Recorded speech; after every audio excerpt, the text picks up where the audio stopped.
முதலமைச்சருக்கு சில கோரிக்கை வைக்கிறீங்கன்னா, மக்களோட குரலான இன்னொரு கோரிக்கை வைக்கணும்னா என்னென்ன கோரிக்கை வைப்பீங்க? முதல்ல அண்ணன் பேசணும்னு நினைக்கிறேன்.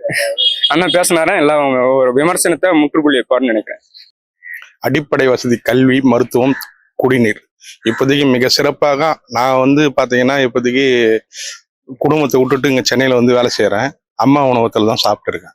இது ஃபர்ஸ்ட் சாப்பிட்டதுக்கும் இப்ப சாப்பிட்றதுக்கும் மிக பிரமாதமா இருக்குது. இது மேலும் மேலும் இப்ப சொல்லியிருக்காங்க 40 ரூபாய் இருந்தா போதும், அந்த 40 ரூபாயில ஒரு வேளை சாப்பாடு சாப்பிடலாம். மதியத்துல சாப்பாடு, சாம்பார், ரசம், அந்த மாதிரி இது மாதிரி மக்கள் என்ன மாதிரி கட்டட தொழிலாளர்கள் லட்சக்கணக்கான பேர் இருக்காங்க, வெளி மாநிலத்துல சேர்ந்தவங்க. இதெல்லாம் செய்துட்டாருன்னா மிகப்பெரிய வரவேற்பா இருக்கும் அவருக்கு. மக்களுக்கு கடனால தற்கொலை ஆகுது.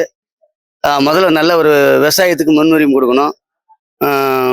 அதே மாதிரி வீட்டுக்கு ஒரு அரசாங்க வேலை கொடுக்கணும்.